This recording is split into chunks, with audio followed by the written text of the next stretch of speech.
Majority Leader Rodriguez. Thank you, Mr. President. I move a call of the Senate. A call of the Senate has been moved and properly sustained. Will the sergeants please close the doors, allow no senators to leave, and return those who are absent from the chambers?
Mr. Hubler, please call the roll.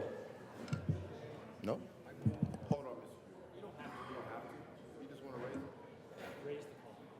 Majority Leader Rodriguez. Thank you, Mr. President. I move the call be raised. The motion is to raise the call. All those in favor say aye. Opposed, no.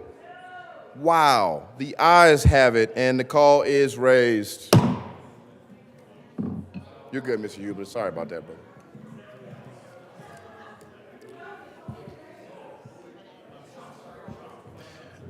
Mr. Hubler, please add Senator Danielson to the roll. Okay. Senate will come back to order. Senator Zenzinger. Thank you, Mr. President. I move that we re-resolve into the Committee of the Whole for consideration of general orders, second reading of bills. You've heard the motion. All those in favor say aye. Opposed, no. The ayes have it, and the Senate will resolve itself in Committee of the Whole for consideration of general orders, second reading of the bills, and Senator Zenzinger will take the chair. Oh, yeah.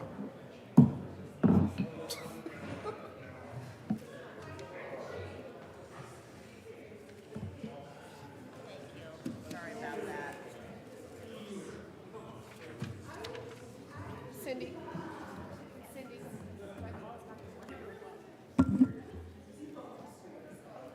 So what do I do? Do I just call on people? Yeah. So hold on. I'm so sorry, Senator. Yeah. This is for biometric. This essentially says, like, for security reasons, we don't want to just be showing everyone.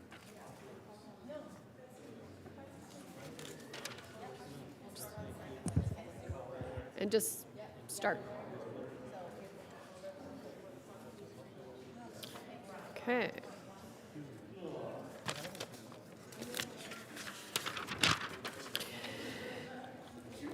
Will the clerk please read the title to House Bill 1121? House Bill 1121 by Representatives Tatone and Woodrow and Senators Bridges and Hinrichsen, concerning a requirement that a manufacturer of digital electronic equipment facilitate the repair of its equipment by providing certain other persons with the resources needed to repair the manufacturer's digital electronic equipment. Senator Hinrichsen. Thank you, Madam Chair. I move House Bill 1121. There is no committee report. To the bill. Thank you, Madam Chair.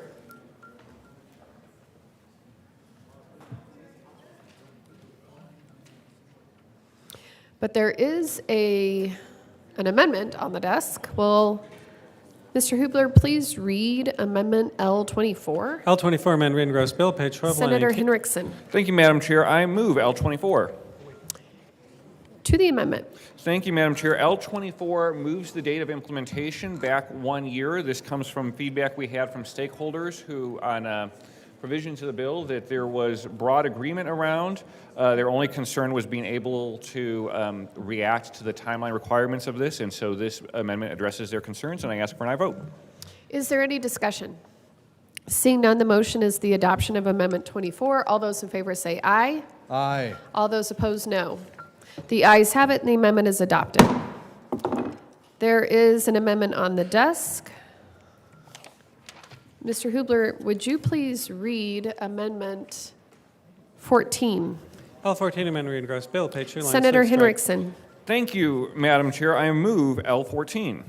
To the amendment. Thank you, Madam Chair. L14 exempts video games from the bill. Video games have traditionally been made with different source technology, and there are security concerns that are unique to video games that do not exist relative to other consumer electronics, so this exempts them from the bill. Senator Bridges. Thank you, Madam Chair. Essentially, we don't want to make it legal for you to mod your video game cartridge so you can play games you've downloaded from the internet illegally. That shouldn't happen, so we are making sure that that continues to not happen. Is there any other discussion? Seeing none, the motion is the adoption of Amendment L014. All those in favor say aye. Aye. Those opposed, no. The ayes have it, and the amendment is adopted. All the amendments there for 18, but it's the wheelchairs.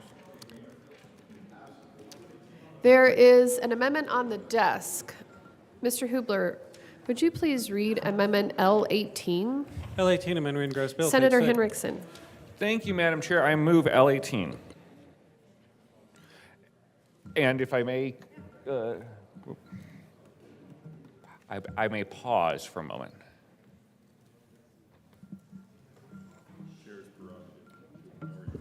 I'm pausing. Yes. Senator Henriksen? Yes, thank you, Madam Chair. I moved L18, and I have permission to speak to the amendment? Yes. Thank you, Madam Chair. L18 just clarifies that nothing that we do here affects in a negative way the wheelchair provisions that were the first right to repair passed in Colorado. I ask for your aye vote on L18. Senator Bridges? Thank you, Madam Chair. We already guaranteed right to repair for wheelchairs. This just ensures that nothing that we guaranteed there is unguaranteed. Belts and suspenders. Thank you, Mr. Majority Leader. This is an excellent amendment. Is there any other discussion? Thank you from the sponsor of that previous bill. Seeing no other discussion, the motion is the adoption of Amendment L018. No. All those in favor say aye. Aye. All those opposed, no. The ayes have it, and the amendment is adopted. To the bill, we have another amendment on the desk. Will the clerk please read Amendment L22? L22, amendment in gross bill, page 7, line 20, after 1. Senator Henriksen. Thank you, Madam Chair. I move L22. To the amendment. Thank you, Madam Chair. L22 clarifies that nothing here requires any equipment manufacturer to disclose information on their technology that is a trade secret. And I ask for an aye vote on L22. Is there any discussion? Seeing none, the motion before the body is the adoption of Amendment 22. All those in favor say aye. Aye. All those opposed, no. The ayes have it, and the amendment is adopted. There is an amendment on the desk. Mr. Hubler, would you please read Amendment L15? L15, amendment in gross bill, page 11, line 2. Senator Henriksen. Thank you, Madam Chair. I move L15. To the amendment. Thank you, Madam Chair. L15 simply exempts life safety systems. So we're talking about fire alarms, intrusion detection equipment, the systems that are used for the safety of work buildings, schools, and the such. And I ask for your support of L15. Is there any further discussion? Seeing none, the motion is the adoption of Amendment L15. All those in favor say aye. Aye. Those opposed, no. The ayes have it, and the amendment is adopted. There is an amendment on the desk.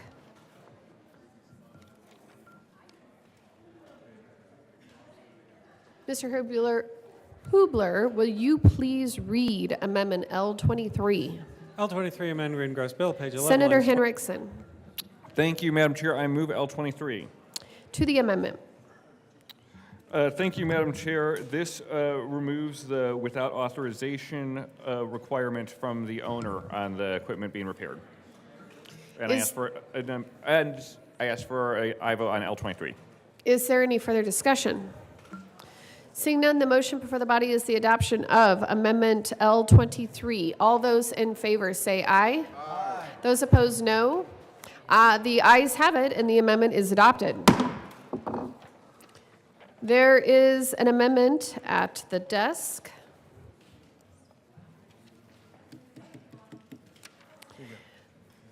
Mr. Hubler, would you please read Amendment L17? L17, amendment in gross bill, page 2, line 5, strike 1.4, page 3, strike lines 4 through 6, page 3, strike lines. Senator Bridges. Thank you, Madam Chair. I move L17.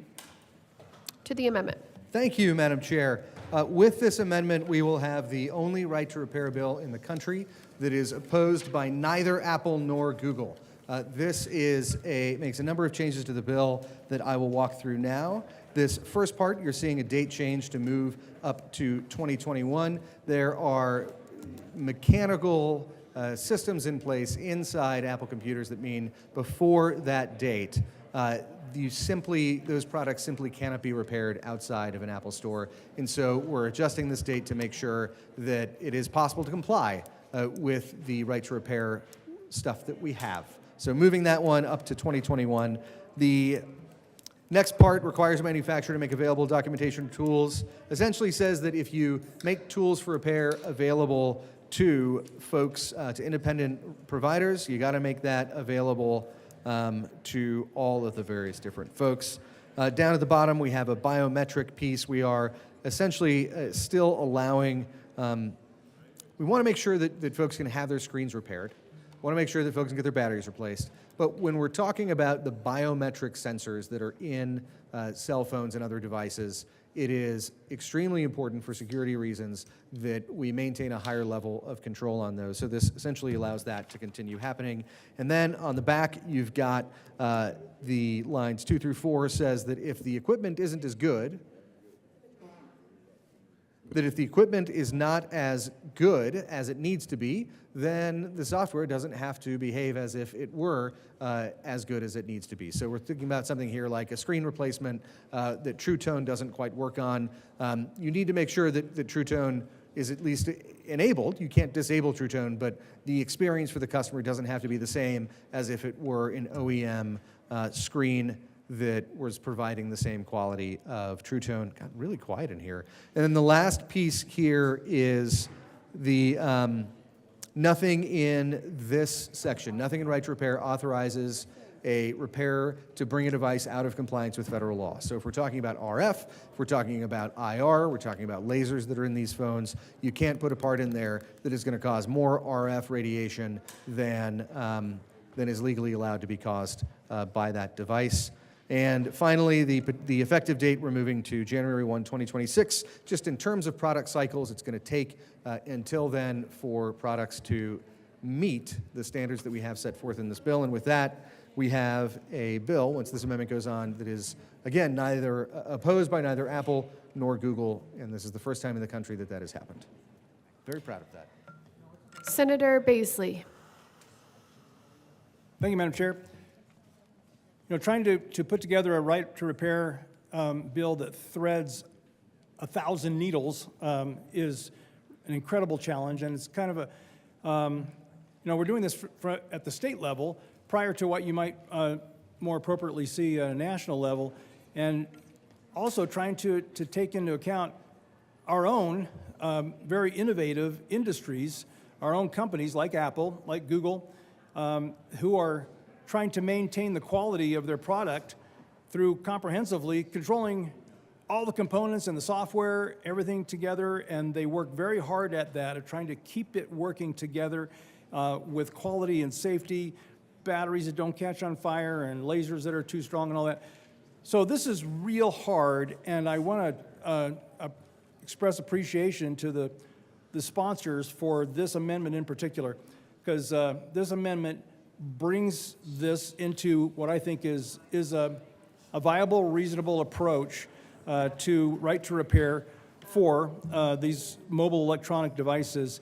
There's been a lot of stakeholding done with the manufacturers directly, who flew their folks out here to Colorado to work with the sponsors. And so I shout out to our companies, American companies, who are trying to make sure this is done well, because they have been very careful at allowing shops to repair their products with the right tools and training. And then, but this amendment in particular brings it to a point where they are comfortable. And if they're comfortable, then I am. And so I would express appreciation to the sponsors and encourage a yes vote on Amendment 17. Is there any further discussion on Amendment L017? Seeing none, the motion for the body is the adoption of Amendment 17. All those in favor say aye. Those opposed, no. The ayes have it, and the amendment is adopted. Is there any further discussion? Nope. Seeing none, the motion before the body is the adoption of House Bill 1121. All those in favor say aye. Aye. Those opposed, no. The ayes have it, and House Bill 1121 is adopted. Majority Leader Rodriguez. Thank you, Madam Chair. I move that the committee rise, report progress, and beg leave to sit again. The motion before the committee is to rise, report progress, and beg leave to sit again. All those in favor say aye. Those opposed, no. The ayes have it, and the committee will rise, report progress, and beg leave to sit again.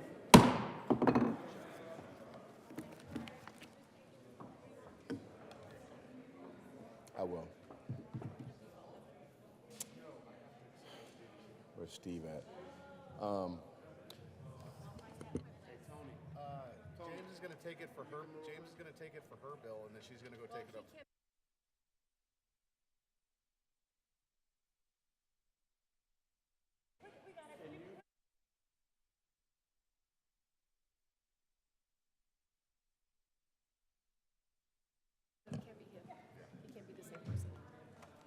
Trust me, I yell at him every time. Senate will come to order. Senator Zinzinger.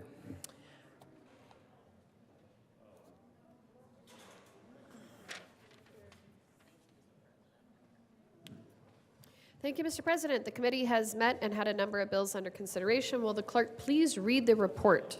April 23rd, 2024. Mr. President, your committee of the whole begs leave to report it has had under consideration the following attached bills, being the second reading thereof, and makes the following recommendations thereon. Senate Bill 182 is amended. Senate Bill 90 is amended. Senate Bill 200 is amended. Senate Bill 202, Senate Bill 32 is amended. Senate Bill 47 is amended. Senate Bill 48 is amended. Senate Bill 59 is amended. Senate Bill 117 is amended. Senate Bill 146 is amended. Senate Bill 149 is amended. Senate Bill 162 is amended. Senate Bill 168 is amended. Passed on second reading and ordered engrossed and placed on the calendar for third reading and final passage. House Bill 1121 is amended. Passed on second reading and ordered revised and placed on the calendar for third reading and final passage. Majority Leader Rodriguez. Thank you, Mr. President. Pursuant to Senate Rule 21C, I move the Senate grant leave to the Joint Budget Committee to meet while the Senate is in session. You heard the motion. All those in favor say aye. Opposed, no. The ayes have it, and that motion is adopted. Senate will come back to order. Senator Exum. Thank you, Mr. President. I move that we resolve into the Committee of the Whole for consideration of general orders, second reading of bills. You've heard the motion. All those in favor say aye. Aye.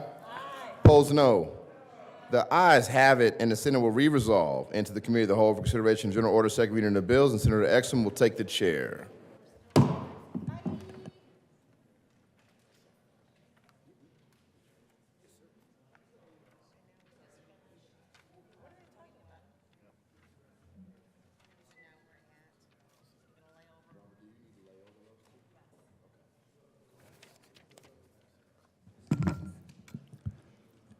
The committee will come to order, and the court rule is relaxed for everyone. Majority Leader Rodriguez. Thank you, Mr. Chair. I move that the Senate lay over Senate Bill 130, Senate Bill 193, and House Bill 1149 until Wednesday, April 24th. Thank you. The motion is to lay over Senate Bill 130, Senate Bill 139, and House Bill 1149. All those in favor say aye. Aye. Thank you. All opposed say no. Hold on. What was the third one? The second one was Senate Bill 193. What was the third one, Robert?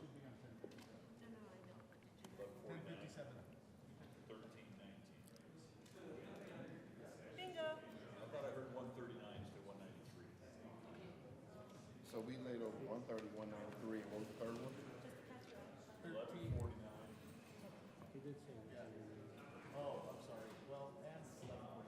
1149. And 1319. I'll say it again. He's going to say it again. Okay. They're all tomorrow. I'll say them all over again. Correction. Majority Leader Rodriguez. Correction, Mr. Chair. I move on the calendar to lay over Senate Bill 130, Senate Bill 193, House Bill 1149, and House Bill 1319 until Wednesday, April 24th. Thank you. The motion is to lay over Senate Bill 130, Senate Bill 193, House Bill 1319, House Bill 1149 until Wednesday. All those in favor say aye. Aye. All opposed say no. The ayes have it, and those bills will be laid over as called. Now we're going to go to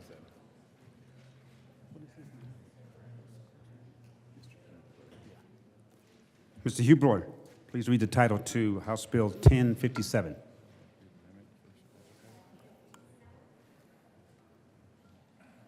House Bill 1057 by Representatives Woodrow and Mabry and Senators Gonzalez and Hinrichsen, concerning prohibiting the use of an algorithmic device by a landlord for the purpose of determining the amount of rent to charge a residential tenant, and in connection therewith declaring that such use is an unfair or deceptive trade practice under the Colorado Consumer Protection Act. Senator Henderson. Thank you, Mr. Chair. I move House Bill 1057, and there is There's no committee reports to the bill.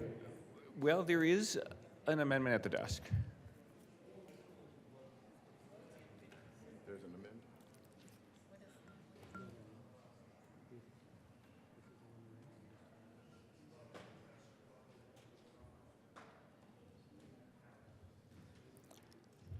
There is an amendment at the desk. Mr. Huber, please read the title to Amendment 17. L17, strike the Janelle Floor Senator amendment. Henriksen. Thank you, Mr. Chair. I move L17, and I ask for it to be severed between lines 5 and 6. And I ask for everything line 6 and below to become severed, L17, severed Amendment A.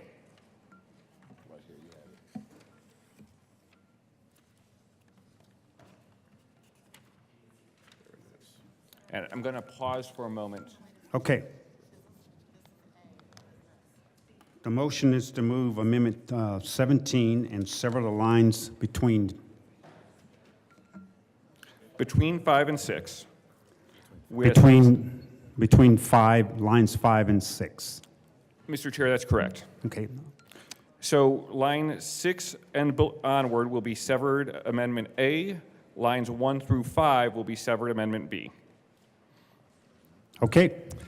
The motion is to. And I'm happy to speak to severed Okay. Section A if it pleases the chair. Go ahead, Senator Henderson. Thank you, Mr. Chair. So this amendment comes after, colleagues, we first heard this bill last week, and during the debate, there were some remarks made by the good senator from Parker about the approach of the bill itself and the angle at which this policy goal should be attacked. And I hate to admit, but I'm not too ashamed to admit, that the good senator from Parker had some really, really good points. And so through conversations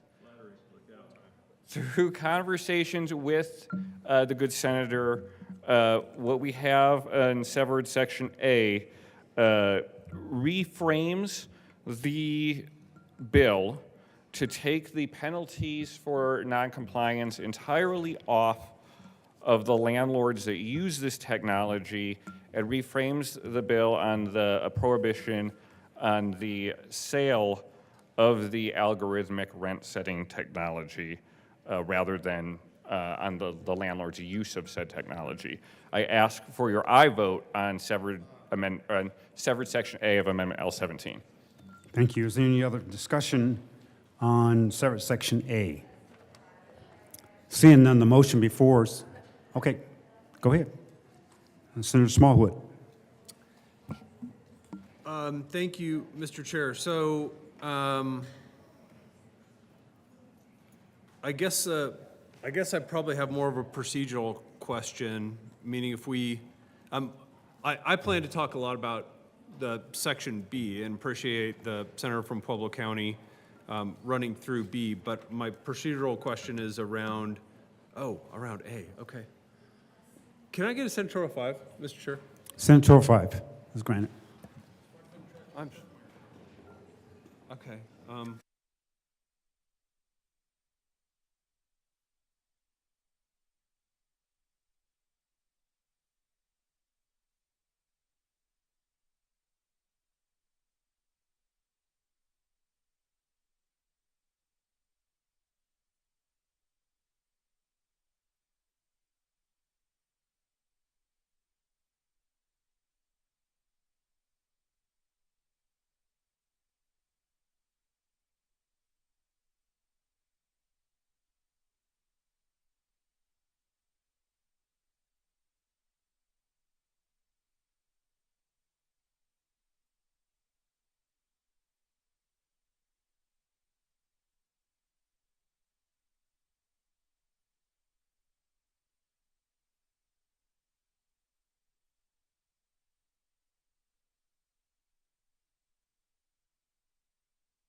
Senator Smallwood on severed section A. Yeah, thank you, Mr. Chair. So colleagues, a couple things. First of all, I do want to thank the senator from Pueblo. He and I were able to have some really good conversations about kind of the intent of the bill and what we were looking to get accomplished. So as you'll recall, my biggest concern around House Bill 1057 was the additional liability that I felt we were placing upon landlords themselves, really opening landlords up to civil liabilities when the concern appeared to be, as it was raised by the sponsors, that it was the technology itself that was driving the concern, which actually makes a lot of sense to me. I don't know a lot of industries where competitors are permitted to get together and share non-public pricing information. So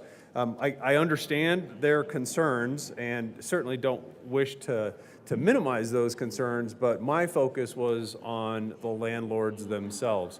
And to say, okay, we're concerned about technology, we're concerned about the appearance of whatever it is, whether it's if you're concerned about the appearance of collusion, if you're concerned about the appearance of price fixing or all kinds of things that we heard when we were talking about House Bill 1057, that is one thing, but for the small landlord themselves who is simply taking advantage of readily available tools, products, services, technology, it didn't seem fair to me to perhaps unwittingly expose those landlords to civil penalties. So long-winded way of saying, appreciate the work by the senator from Pueblo. The severed portion of this, which is the bottom portion, which is A, is something that I was in favor of, am still in favor of, and appreciate the fact that I believe that with the language in the A portion of L17, we're doing our best to make sure that the landlords themselves aren't looped into those civil penalties that House Bill 1057 was looking to levy. So I'll be a yes vote on the A portion of L17. Thank you. Is there any further discussion on severed section A of, yes, Minority Leader Lundin?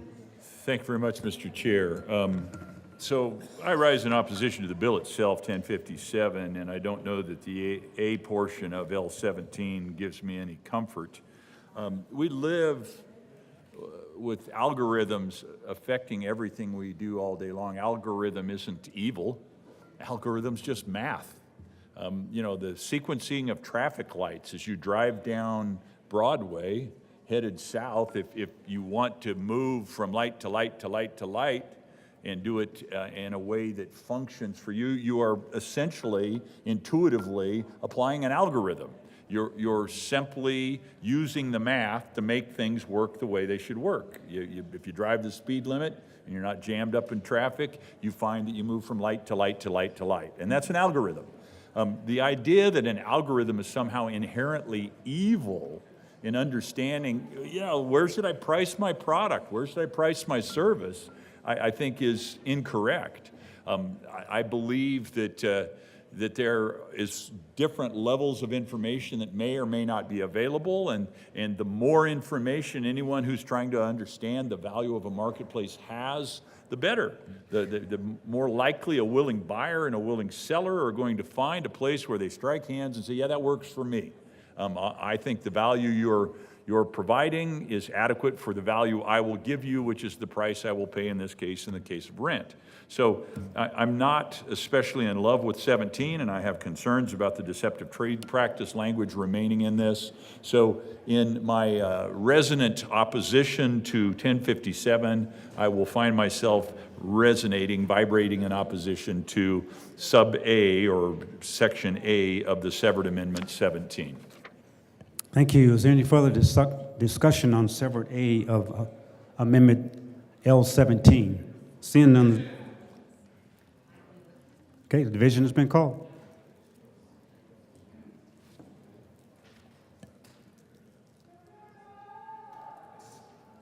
Are they going to fall back to JVC members?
Okay, thank you. A division has been requested. All those in the chamber not entitled to vote, please be seated.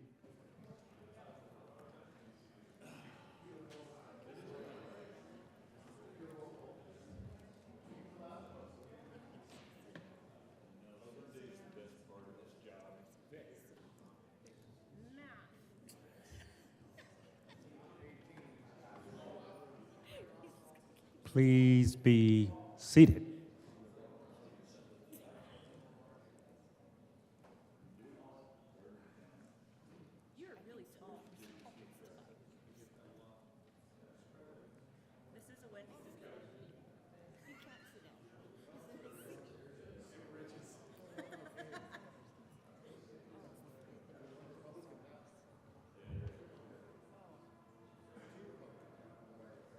Okay.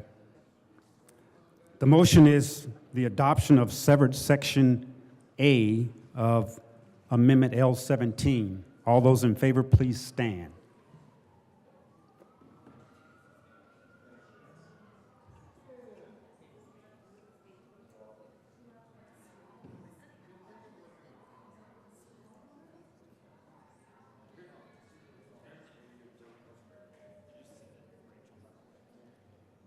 No.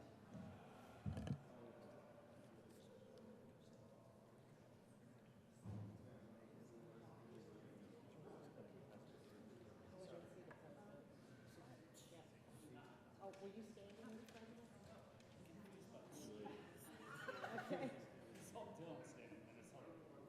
gonna count again, everybody.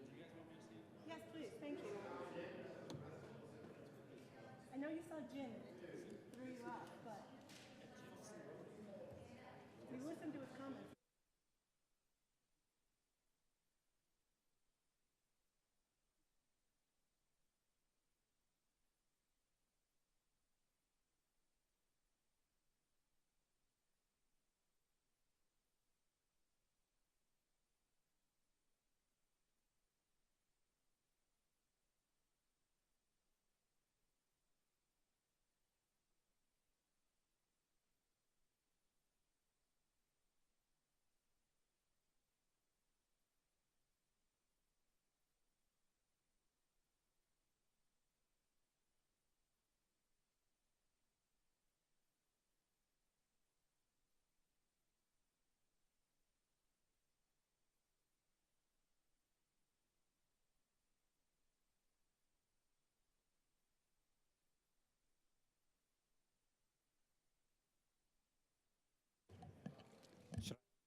Please be seated.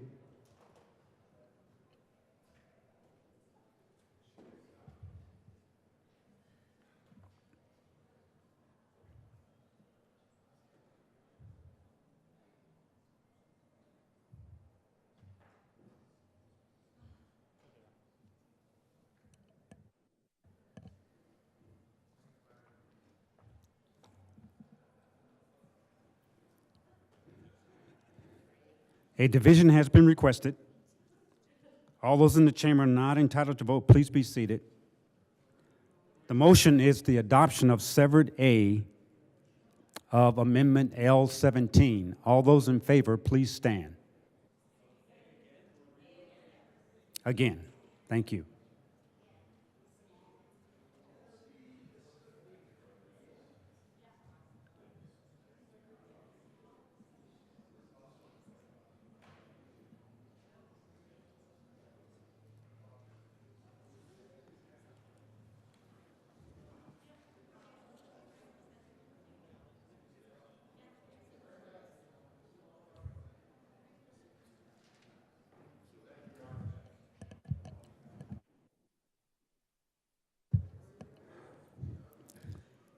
Please be seated. The chair is not in doubt. The severed amendment is adopted. Now we're on to severed section B. Senator Hingerson. Thank you, Mr. Chair. Thank you, colleagues. So this severed section B comes as it repeals L14, the Janal amendment that was added when we initially brought up this bill. The arguments that were made initially on this bill were twofold. One, that placing the onus of this bill on landlords is not a fair nor a efficient approach to this policy, and that it should be on those that provide the service that amounts to the collusion for the purpose of the price setting.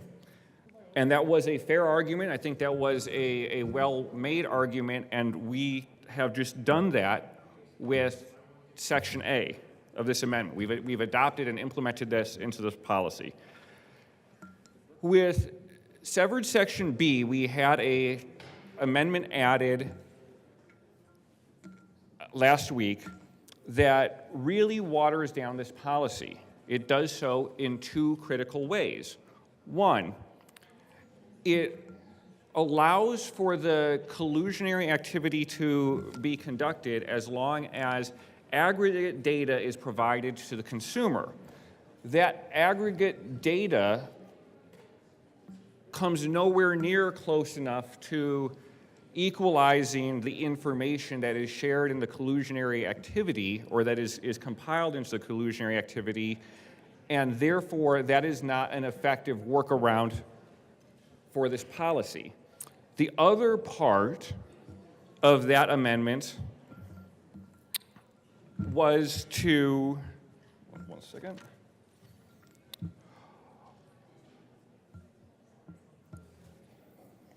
The other part of L14, I've lost my notes here real quick.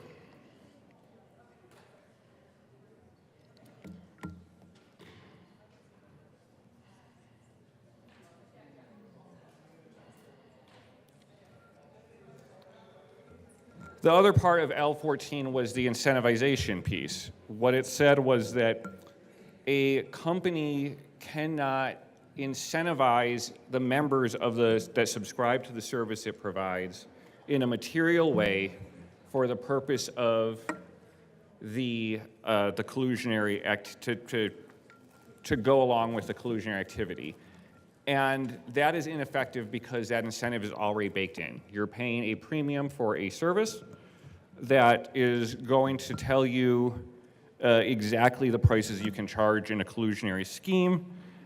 That amendment is completely ineffective.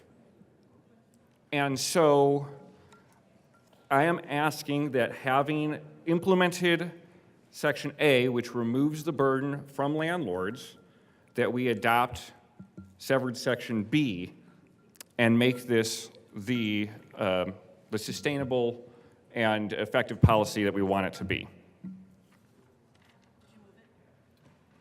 And in case I hadn't, Mr. Chair, I move severed section B. So moved. Thank you very much. Further discussion? Senator Janelle. Thank you, Mr. Chair. And I want to thank the bill sponsors for 17A. I think it does help. But I do rise in opposition to 17B. This really strikes the amendment that we brought a few days ago, and that was Amendment 14 that created basically a consumer dashboard, and it gave consumers, and when I say the consumers, I'm thinking of the small mom and pops, access to this data on market rent that they otherwise wouldn't have. Also, it ensures that algorithm companies are held accountable if they incentivize or otherwise require the acceptance of rent recommendations. And for this reason, I rise in opposition to 17B. Let's let everybody have the ability to get access to the data that they otherwise wouldn't have. Thank you. Senator Gonzalez. Thank you, Mr. Chair. I appreciate the comments from the good senator from Fort Collins, and yet I do want to just remind this chamber that the information asymmetry does not exist between corporate and mom and pop landlords. The information asymmetry exists between individuals who utilize this algorithm that is currently being investigated in multiple class action lawsuits, multiple attorneys general cases, and is currently under investigation under criminal investigation with the United States Department of Justice. Between that entity and consumers in the state of Colorado. That's the information asymmetry. And for that reason, I urge an aye vote on L17B. Thank you. Thank you. Minority Leader Lundin. Senator Henderson. Thank you, Mr. Chair. So I also want to say, one of the things that another way to do this, an alternative way to do this, would be to just require the information to be given out exactly as it's, or provided, could be sold for a price, exactly as it's received. The problem with that is that it's been told to us that this private data specific to units put out exactly as it exists and as it is received would amount to both trade secret violations and would allow individual owners of large apartment units to use that information to collude. And that's exactly what we're trying to get at, because this information compiled into a private database, submitted independently, and that database, that computer creating the collusion, is no better than individuals using this information to collude themselves. So that is why severed section B is so important, and why putting the data set out there in an aggregated format does nothing to alleviate the problem caused by this activity. And so again, I renew my ask for an aye vote on severed section B. Thank you. Minority Leader Lundin. Thank you very much, Mr. Chair. I rise in opposition to severed section B of Amendment L17. I give two arguments. One is an echo of the argument you heard from the good senator from Fort Collins, Loveland, Fort Collins. Sorry, I didn't mean to put you in the wrong neighborhood there. It kind of gives the mom and pops an opportunity to participate. It creates guardrails. There's a lot of good things in this amendment, and so I encourage you to hang on to what we put into place. The second argument is just process foul. Call it a vestige of my time in the House. But we as a body settled this matter yesterday. And now, because we've got different people shuffling the deck a little bit, we're going to make a run at trying to take something out that we all agreed, yeah, it's close, but we've made a decision. I would urge you to reject severed B of Amendment L17. Thank you. Is there any further discussion on severed section B of Amendment L17? Division has been called. I didn't get a chance to call the question. Everybody's here, Frank. Everybody's here.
A division has been requested. All those in the chamber not entitled to vote, please be seated.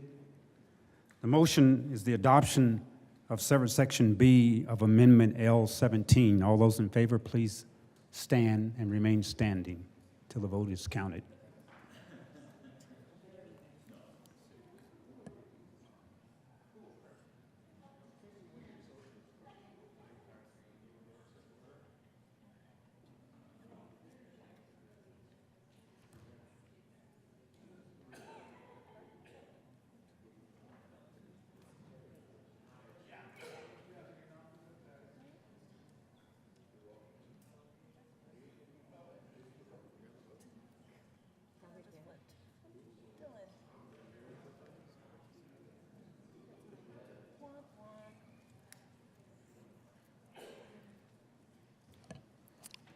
Please be seated.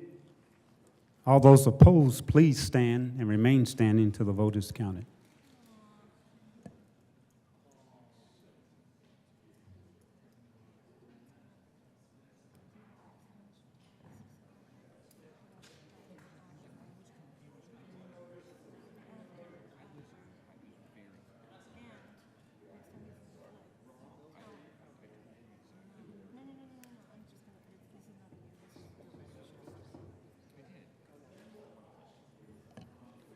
Please be seated.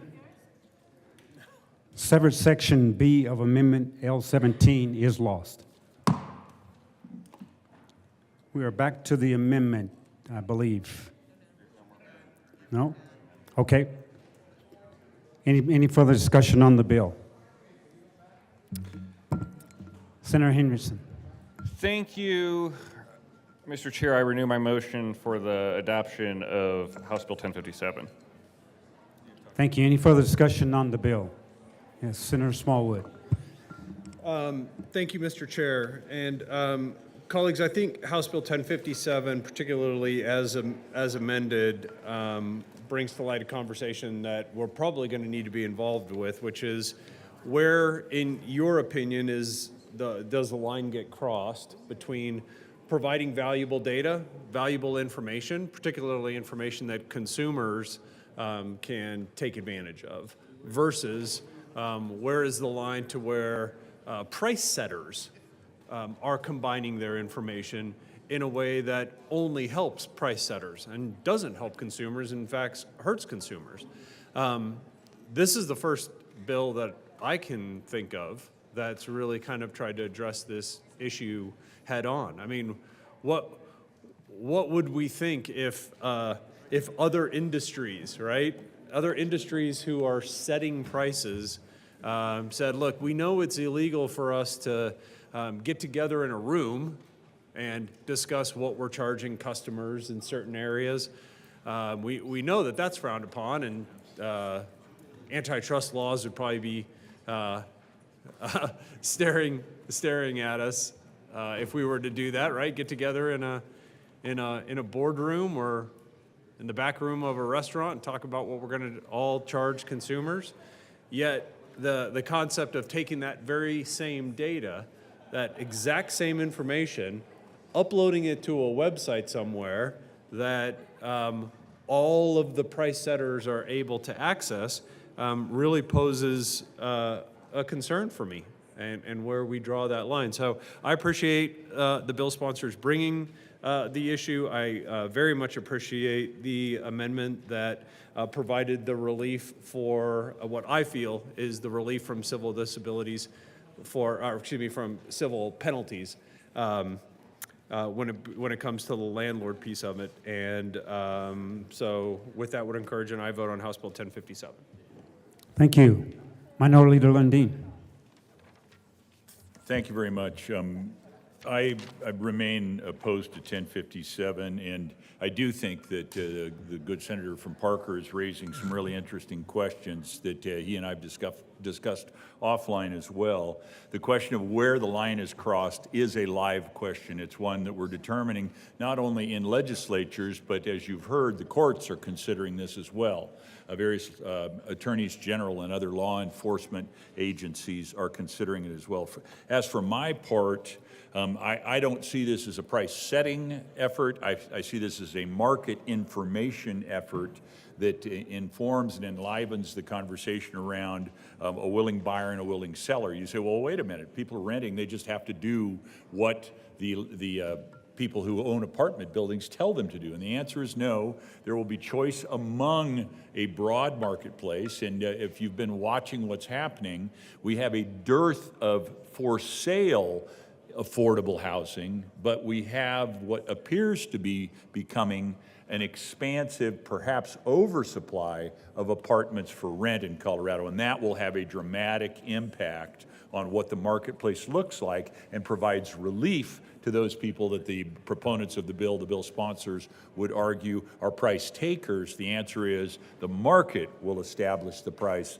The algorithms are not evil, they're simply math defining what that marketplace may look like. I urge your opposition to 1057. Thank you. Senator Henderson. Thank you, Mr. Chair. Algorithms are not evil. It's the manner in which they are applied.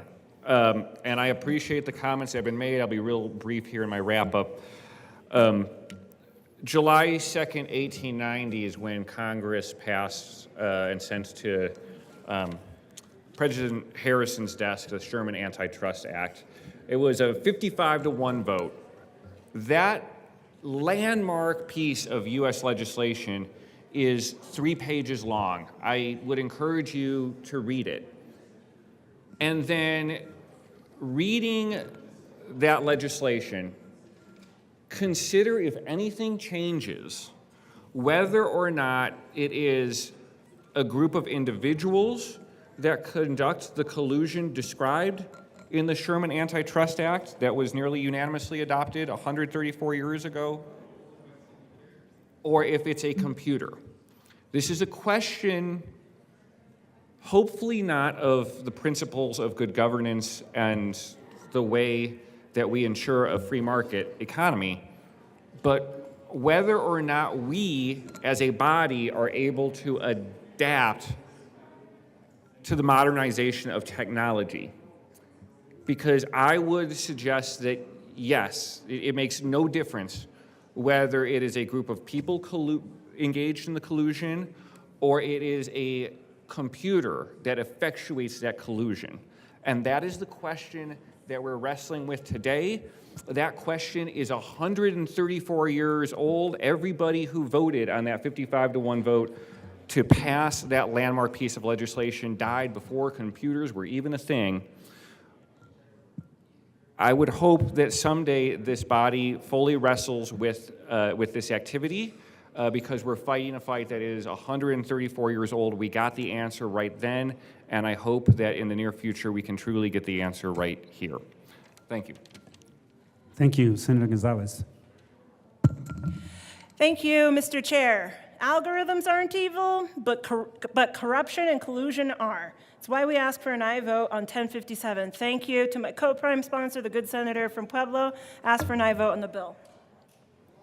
Thank you. Seeing no further discussion, the motion before us is the adoption of House Bill 1057. All those in favor say aye. Aye. All opposed say no. No. The ayes have it. House Bill 1057 is adopted. Mr. Hubler, please read the title to House Bill 1233. House Bill 1233 by Representatives Wilson and Snyder and Senators Roberts and Gardner concerning modifications to certain procedural requirements with which a unit owners association must comply when seeking payment of delinquent amounts owed by a unit owner. Thank you. Senator Roberts. Thank you, Mr. Chair. I move House Bill 1233 and the Local Government and Housing Committee report. To the Local Government Committee report. Thank you. In committee, we made a clarification on how a telephone call shall be complied with. Ask for an aye vote on the committee report. Thank you. Seeing no further discussion, the motion before us is the adoption of the Local Government Committee report to House Bill 1233. All those in favor say aye. Aye. All opposed say no. The ayes have it. The committee report is adopted. To the bill. Senator Roberts. There is an amendment at the desk. Mr. Huber, please read the title to Amendment 4. L4, amend the local government and housing. Thank you, Mr. Chair. I move L004. To the amendment. Thank you, Mr. Chair. So this further lays out the process for which a telephone contact is acceptable notification and adds in more definition around what a designated contact is for the purposes of text and email contacts. Ask for an aye vote. Thank you. Is there any further discussion? Seeing none, the motion before us is the adoption of Amendment L4 to House Bill 1233. All those in favor say aye. Aye. All opposed say no. The ayes have it. Amendment L4 is adopted. To the bill. Senator Roberts. Thank you, Mr. Chair. Colleagues, House Bill 1233 makes a few small clarifications and modifications to the larger law that was passed by this body in 2022 related to homeowners associations. Specifically, it removes the requirement for physical posting in order to protect individuals and not require them to trespass and enter somebody's private property. It also ensures that homeowners are only charged for the actual cost of the notification via mail and not being charged additional fees like administrative costs when notifications are being sent as required by law. It's a very small technical bill, but is based off of experience that has been happening in the last 2 years since the larger law was passed, and makes some important changes to make sure we're honoring the intent of the original bill in 2022. I ask for an aye vote. Thank you, Senator Roberts. Is there any further discussion on House Bill 1233? Seeing none, the motion before us is the adoption of House Bill 1233. All those in favor say aye. All opposed say no. The ayes have it. House Bill 1233 is adopted. Mr. Huber, please read the title to House Bill 1147. House Bill 1147 by Representatives Joseph and Tatone and Senators Hansen and Buckner concerning the use of a deepfake in a communication related to a candidate for elective office and in connection therewith requiring disclosure, providing for enforcement, and creating a private cause of action for candidates. Senator Hansen. Thank you very much, Mr. Chair. I move House Bill 1147 along with the State Affairs Committee report. To the State Affairs Committee report.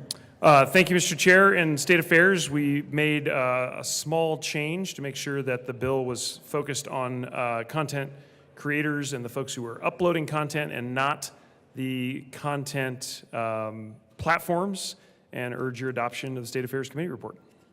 Thank you. Seeing no further discussion, the motion before us is the adoption of the State Affairs and State Veterans and Military Affairs Committee report to House Bill 1147. All those in favor say aye. All opposed say no. The ayes have it. The committee report is adopted. Aye. To the bill, there is an amendment at the desk. Mr. Huber, please read the title to Amendment L18. L18, amend the State Veterans and Military Affairs Committee report dated Senator April Hansen. 18th. Thank you, Mr. Chair. I move L18 to House Bill 1147. To the amendment. Thank you very much, Mr. Chair. This amendment L18 makes one small adjustment to the amendment that we did in State Affairs that basically makes sure that we're focused on the content provider, and we follow here Title 47 U.S. Code Section 230, which you may have heard about in the news. So we make sure we reference that correctly, and I urge the adoption of L18. Thank you. Seeing no further discussion, the motion before us is the adoption of Amendment L18 to House Bill 1147. All those in favor say aye. Aye. All opposed say no. The ayes have it. Amendment L18 is adopted. To the bill, Senator Hansen. Thank you very much, Mr. Chair. Members, urge your support of 1147. This is an urgent matter for the state of Colorado as well as the rest of the other 50 jurisdictions. This is important because this is not a potential harm that is in the distant future. This is a harm that is at our doorstep.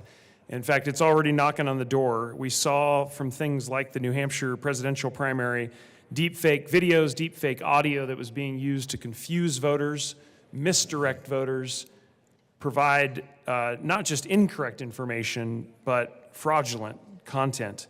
And so it's so important that we put protections in place with 1147 for the upcoming Colorado elections. This will make sure that our voters can see content that is properly disclosed if AI technology or deepfake technology is used. And so I urge the adoption of 1147. Thank you. Senator Buckner? No? Okay. Further discussion? Yes, Senator Baisley. Thank you, Mr. Chairman. Yeah, this is a new area, new territory that we're wading into with artificial intelligence and the ability for computers to create from whole cloth images and audio that would reflect the actual candidate or other people who might be credible opinion makers out in the world, influencers. So it's a new area, but it's also the approach here is also new in trying to address it early on, and I have tremendous concerns. I was a no vote in the State Veterans and Military Affairs Committee because I have concerns, especially as this creates a private cause of action for candidates, that we may have lawsuits just launching back and forth quite a bit that would be acted on probably very, very rapidly also, and I'm concerned for there being an overuse of this law to interfere with the campaigns of others. Someone who is making say a sarcastic and obviously so campaign ad, that they might find themselves sideways with this law. So I think we need to tread lightly towards this.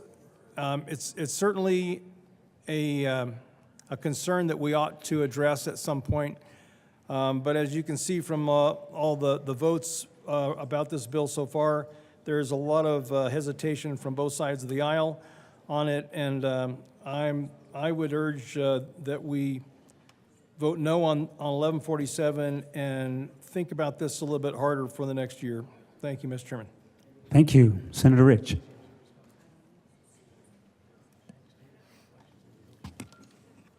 Thank you, Mr. Chair, and I certainly can appreciate that we don't want misinformation out there. I do have an issue, though, with the department that's going to handle the complaints. That would be the Secretary of State's office. Now, if we have a very partisan Secretary of State, we can only assume that she's going to handle those complaints in the same manner, and I don't think that's a good idea. I think the courts can handle this better than the Secretary of State's office. Thank you. Senator Hansen. Thank you, Mr. Chair. Just quickly on that last point, I do want to make sure everyone's clear that these complaints that would be brought by a candidate because of a deep fake fraudulent material would be handled by an administrative law judge, not the Secretary of State. The ALJs, of course, are underneath that department, but they are independent. So I just wanted to be clear about that point. Thank you. Senator Simpson. Thank you, Mr. Chair. Just wanted to share an anecdotal experience. The good senator from Denver and I sponsor a science and engineering policy fellowship. One of the fellows last summer was really interested in this deep fake policy and legislation, and he actually crafted a statement from the good senator from Denver purely from what was available on the internet, and it sounded just like the good senator from Denver, and it was, I'm paraphrasing a little bit, but it was a couple of the Denver Nuggets players were highly overrated, and that the Lakers were the star, and Lakers were going to take it in 4. And it was just amazing what technology is available. So I have to give this some deep consideration and thought, because, I mean, to the senator's point, it's not in the future, it's now. That was pretty amazing what that policy fellow presented for us last summer. Is it talent or the officials? No one knows. Senator Buckner. Thank you, Mr. Chair. You know, when we were doing research for this bill, it came to me, and I told Senator Hansen this. This helps everyone who is running for office, everyone, no matter what party you're in, because unfortunately, there is a lot of false information out there. And no matter what party you align with, you want to make sure that the information you're getting is correct. So I'm hoping that all of us would want that in effect. And we know that free and fair elections require transparency and accountability when it comes to communication, especially when it relates to candidates running for office. So I think this is a really good bill that's going to protect everyone. Thank you. Seeing no further discussion, the motion before us is the adoption of House Bill 1147. All those in favor say aye. Aye. All opposed say no. The ayes have it. 1147, House Bill 1147 is adopted. Mr. Hubert, please read the title to House Bill 1079. House Bill 1079 by Representative Amable in English and Senator Fields concerning persons detained in jail who are held on an emergency commitment and in connection therewith making an appropriation. Senator Fields. Mr. Chair, I move House Bill 1079 with the Judiciary and Appropriation Report. To the Judiciary Report. Members, the amendment in the Judiciary Committee is to authorize the facilities for only Behavioral Health Administration authorizers. I ask for an aye vote. Thank you. Seeing no further discussion, the motion before us is the adoption of the Judiciary Report to House Bill 1079. All those in favor say aye. Aye. All opposed say no. The ayes have it. The Judiciary Report is adopted. To the appropriation report, Senator Fields. Thank you, Mr. Chair. The appropriation report adopted the amendment, and it also applied the appropriations. I Thank ask for you. an aye vote. Thank you. The motion before us is the adoption of the appropriations report to House Bill 1079. All those in favor say aye. Thank you. All those opposed say no. The ayes have it. The appropriations report is adopted. There is an amendment at the desk. Mr. Huber, please read the title to Amendment 7. L7, amend read and gross bill, Senator page 2. Fields. Thank you, Mr. Chair. I move Amendment L007 to House Bill 1079. Thank you. To the amendment. Members, the amendment is a technical amendment. Basically what it does, it just adds medical services to the bill as it relates to the definition. I ask for an aye vote. Thank you. Seeing no further discussion, the motion before us is the adoption of Amendment 7 to House Bill 1079. All those in favor say aye. All opposed say no. The ayes have it. Amendment L7 is adopted. To the bill, Senator Fields. Thank you, Mr. Chair. Members, this bill is regarding the detainment of anyone who is held on an emergency commitment. I ask for an aye vote. Thank you. Seeing no further discussion, the motion before us is adoption of House Bill 1079. All those in favor say aye. All opposed say no. The ayes have it. House Bill 1079 is adopted. Mr. Huber, please read the title to House Bill 1252. House Bill 1252 by Representatives Vihil and Bradfield and Senator Michelson-Janay concerning the continuation of the Suicide Prevention Commission. We'll take a senatorial 5.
Thank you, Assistant Majority Leader Winner. Thank you, Mr. Chair. I move that we lay over House Bill 1252 until tomorrow, March 24th. Okay, April 24th. all right. Okay, House Bill 1252 will be laid over. Okay, the motion is to lay over House Bill 1252 until tomorrow, April 24th. All those in favor say aye. Aye. All opposed say no. The ayes have it. House Bill 1252 will be laid over. Assistant Majority Leader Winner. Thank you, Mr. Chair. I move that we rise and report. Senatorial 5.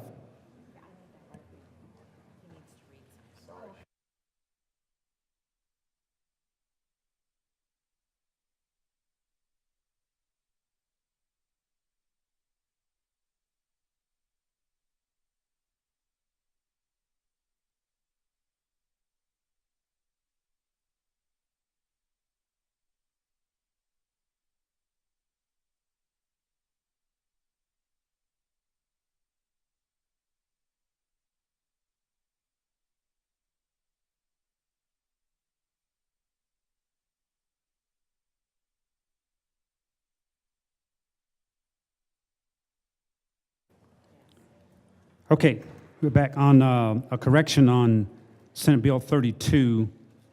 On the committee reports, the correct adoption will be for the transportation report and the appropriations report. Okay. Now, Assistant Majority Leader Winner. Thank you, Mr. Chair. I move that we rise and report. Thank you. The motion before is for the committee to rise and report. All those in favor say aye. Aye. All opposed say no. The ayes have it. The committee will rise and report.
Senate will come to order. Senator Exum.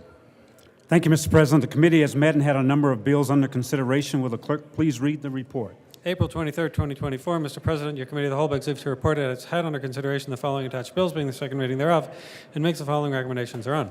Senate Bill 182 is amended. Senate Bill 90 is amended. Senate Bill 200 is amended. Senate Bill 202, Senate Bill 32 is amended. Senate Bill 47 is amended. Senate Bill 48 is amended. Senate Bill 59 is amended. Senate Bill 117 is amended. Senate Bill 146 is amended. Senate Bill 149 is amended. Senate Bill 162 is amended.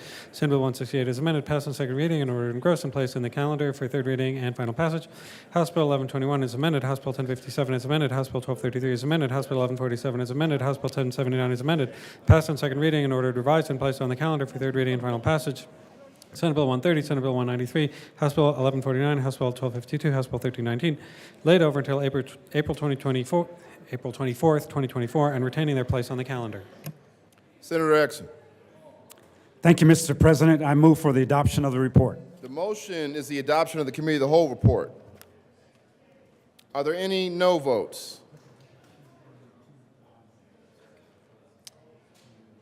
Senators Van Winkle, Baisley, Rich,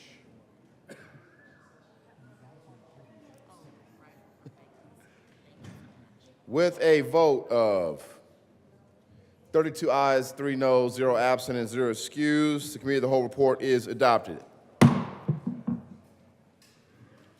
Senate Bill 182 is amended. Senate Bill 90 is amended. Senate Bill 200 is amended. Senate Bill 202, 032 is amended. 24047 is amended. 048 is amended. 059 is amended. 117 is amended. 146 is amended. 149 is amended. 162 is amended. 168 is amended. Passed on second reading and ordered engrossed and placed on the calendar for third reading and final passage. House Bill 1121 is amended. 1057 is amended. 1323 is amended. 1147 is amended. 79 is amended. Passed on second reading and ordered revised and placed on the calendar for third reading and final passage. Senate Bill 130, 193, House Bill 1149, 1252, 1319 laid over until 4/24/2024, retaining their place on the calendar. Consideration of House amendments to Senate bills. Will the clerk please read the title to Senate Bill 19? Senate Bill 19 by Senators Smallwood and Colker and Representatives Vihil and Soper concerning remuneration exempt identifying placards and in connection therewith making an appropriation. Senator Smallwood. Thank you, Mr. President. I move the Senate concur with House amendments to Senate Bill 19. Any discussion? Seeing none. The motion is that the Senate concur with House amendments to Senate Bill 19. Are there any no votes? With a vote of 35 ayes, 0 noes, 0 absent, and 0 excused, the motion is adopted. Senator Smallwood. Thank you, Mr. President. I move for the repassage of Senate Bill 19. Any discussion? Seeing none, the motion is a repassage of Senate Bill 19. Are there any no votes? With a vote of 35 ayes, 0 noes, 0 absent, and 0 excused, Senate Bill 19 is repassed. Co-sponsors. Senator Smallwood. Thank you, Mr. President. I move the current roll call be added as co-sponsors. There's objection. Plenty of hands gone up. No further co-sponsors. All right. Will the clerk please read the title to Senate Bill 125? Senate Bill 125 by Senators Pelton B. and Michelson Janay and Representatives Evans and Basenecker concerning the enactment of the Interstate Compact for the Placement of Children. Senator Pelton B. Thank you, Mr. President. I move that the Senate concur with the House amendments to Senate Bill 125. Any discussion? Seeing none, the motion is the Senate concur with House amendments to Senate Bill 125. Are there any no votes? With a vote of 35 ayes, 0 noes, 0 absent, and 0 excused, the motion is adopted. Senator Pelton B.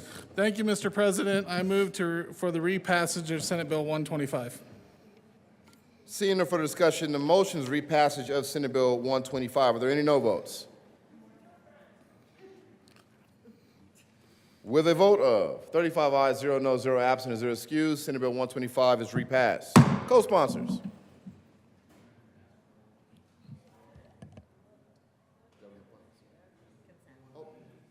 Please add Senator Baisley as a co-sponsor to 125.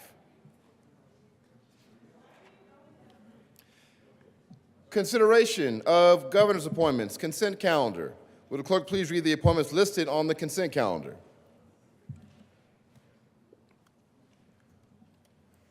Members of the Colorado Board of Veterans Affairs effective July 1, 2023 for terms expiring June 30, 2027, Lacey Galanka of Castle Rock, Colorado, an unaffiliated and a veteran who's been honorably released or separated from the Armed Forces of the United States reappointed. Howard Richards Sr. of Ignacio, Colorado, a Democrat and a veteran who's been honorably released or separated from the Armed Forces of the United States, occasioned by the resignation of Frederick Korb III of Parker, Colorado, appointed. Majority Leader Rodriguez. Thank you, Mr. President. I move for the passage for the of all the appointments on the governor's appointments consent calendar, which include Lacey Galanka of Castle Rock and Howard Richards Sr. of Ignacio for the Colorado Board of Veteran Affairs. Any discussion? Seeing none, the motion is the confirmation of the appointments on the consent calendar. Are there any no votes on the consent calendar? With a vote of 35 ayes, 0 noes, 0 absent, and 0 excused, those appointments are confirmed. Announcements. Oh, before announcements. Was that? Delivery to the governor. April 23, 2024, to the governor for signature on Tuesday, April 23, 2024, at 2:26 p.m., Senate Bills 26, 81, 94, 108, 137, 161, and 172. In response to a request from the House for a conference committee on House Bill 1089, the Senate conferees are Senators Zenzinger, Chair, Bridges, and Pelton R. on the first conference committee on House Bill 1089. And now, announcements. Senator Danielson. Thank you, Mr. President. I just wanted to announce that the Business, Labor, and Technology Committee will be meeting in room 352 in 15 minutes.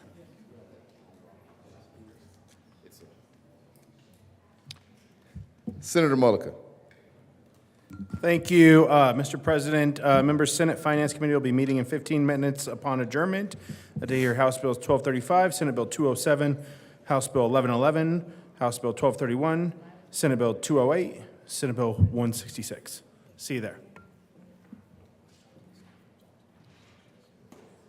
Senator Exum. Thank you, Mr. President. Senate Local Government and Housing Committee, we will meet 15 minutes upon adjournment in the old Supreme Court, and we will hear House Bill 1294, House Bill 1337, House Bill 1313, and House Bill 1152 in that order. Thank you. Any further announcements? Okay, we'll wait.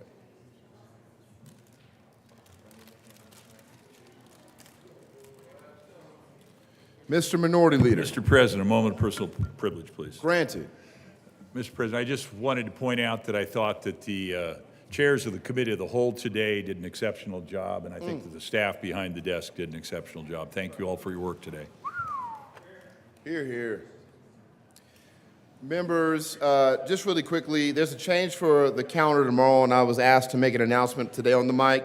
Senate State Veteran Military Affairs Committee is meeting tomorrow, Wednesday, April 24th, upon adjournment in the Old State Library. We were scheduled to hear House Bill 1273. We will also be hearing House Bill 1236 and House Bill 1270.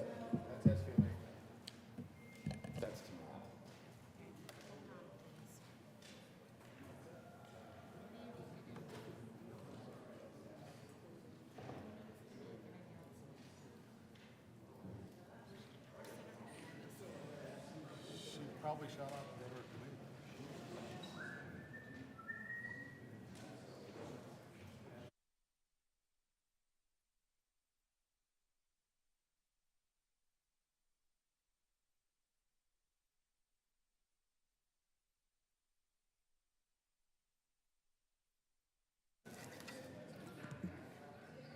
They're meeting in 357?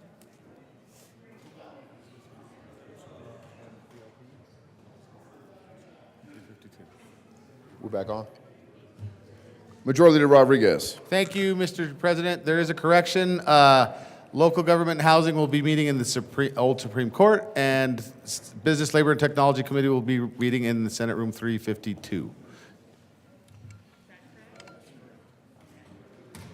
On that note, Mr. President, I move that the Senate adjourn until, yes, we are adjourning. We're adjourning.